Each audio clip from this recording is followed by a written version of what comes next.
All right, so in this video, I'm going to be working out numbers 7, 8, and 9, and I'm on page 19 and 20 in your packet. So we're going to be looking at the holes, the vertical asymptotes, horizontal asymptotes, x-intercepts, and y-intercepts.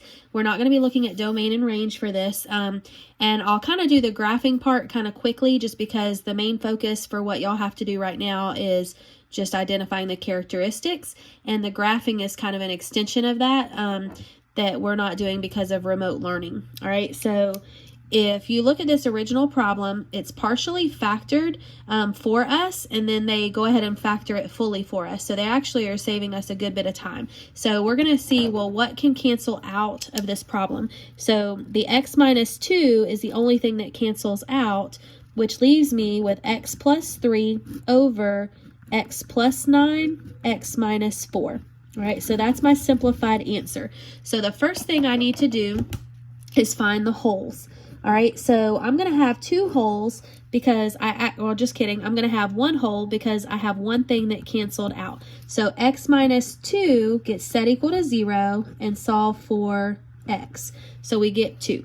All right, so I'm going to have a hole at 2 something. Now to get that other value, I have to substitute into that simplified function, right? So I'm going to substitute in, and I'm going to have 2 plus 3 over 2 plus 9 and 2 minus 4. And I can simplify that down, put it in my calculator, however you want to do it, but you should get negative 0.2. So my hole is 2 comma 0, negative 0.2. So at 2 down a little, I'm going to have a hole. All right. So now I need to figure out my vertical and my horizontal asymptotes. All right. So for my vertical asymptote, it says to set the denominator equal to 0. And I have two denominators, so I'm going to have two vertical asymptotes. So I'm going to say x plus 9 equals 0, and I get negative 9. So that's one of my vertical asymptotes. And then I'm going to set x minus 4 equal to 0 to get x equals 4, and that's my other vertical asymptote. So vertical means up and down, so at negative 9, I'm going to have a vertical asymptote, so I'm drawing in a dotted line, and I'm also going to have a vertical asymptote at positive 4.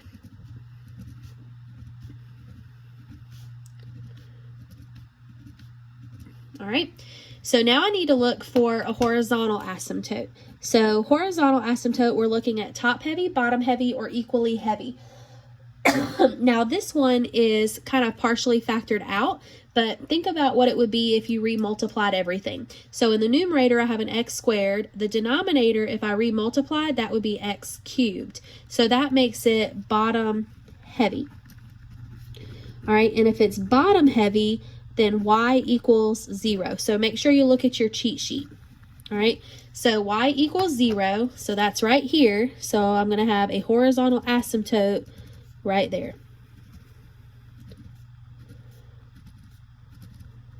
All right, so now I need to find my x-intercept and my y-intercept, and that might actually help me get some extra points so that I can see what my graph is supposed to look like. All right, so for the x-intercept,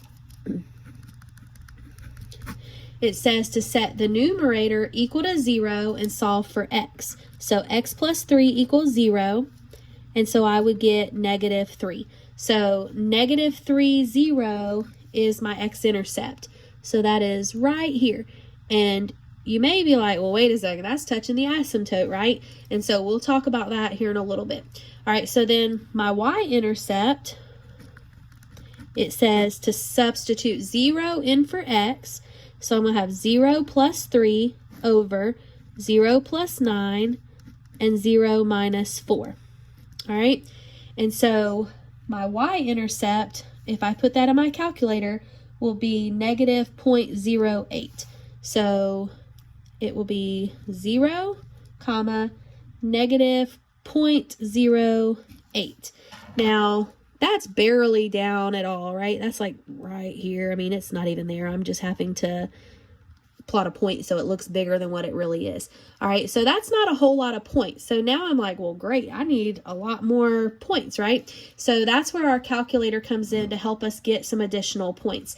So I'm going to use my calculator. I'm going to go to my table, and I'm going to hit N over D, and I'm going to say x plus 3, and then I'm going to, in the denominator, I'm going to have an x plus 9 and an x minus 4. And this goes to -10, so I'm just going to go to -10 because I need to plot some extra points and I need to be in each region. And so I need to have at least 1 point over in this region, okay? Because I need to know if it's low or high. Like, I need to know where it's at. So at -10, you'll notice it's at -1/2. So I'm going to go ahead and plot that point. So -10 and then -1/2. All right. Now, I've already got some points over here, but I'm going to see if I can maybe get something else over here. All right, so I'm just going to see if any points are whole numbers or easy to graph. I have -3, 0. Well, I already have that. So there's not really anything that's helping me there. So I'm going to try to see if I can maybe go to like -6 or -7.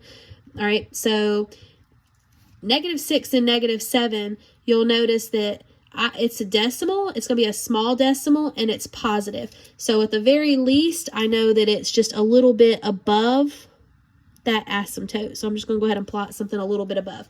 I still need something over here. So I'm going to go to 5 and see if I can get any whole numbers. All right. And you'll notice still no whole numbers. So I'm just going to have to estimate. So at 5, that is at 0.6 approximately. So it's just up a little. All right, now I can get a whole lot more decimals, but they're not really going to help me. And I know that this kind of seems like, well, there's not a whole lot I can do there, okay?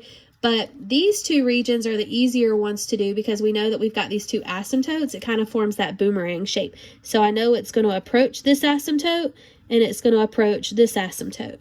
And then this one will approach these two asymptotes. All right, so we have a low and then a high, but then we've got this middle section, right? So it's like, well, if this is low and this is high, well, what is this going to be? So remember how I told you it has to be kind of a zigzag. So if this is low, then this has to be high, low, high. And so these points, even though I know they don't seem like it, if this part's low and this part has to be high, then this is going to curve towards that asymptote.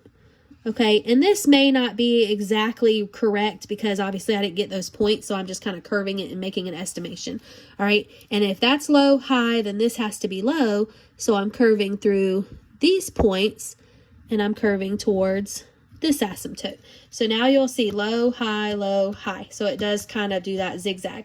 Now, the reason why it's okay that these points cross this asymptote right here is because there's 3 asymptotes. So you'll notice that every part of your graph basically approaches 2 asymptotes. So this section approached these 2 asymptotes and then these 2 asymptotes. Well, this middle section is only approaching the vertical asymptotes. It's not really utilizing that horizontal asymptote. So don't let that throw you off. It's still approaching 2 different asymptotes. It's just this horizontal asymptote here was utilized for these 2 parts of the graphs. All right, so that's example 7 on page 19.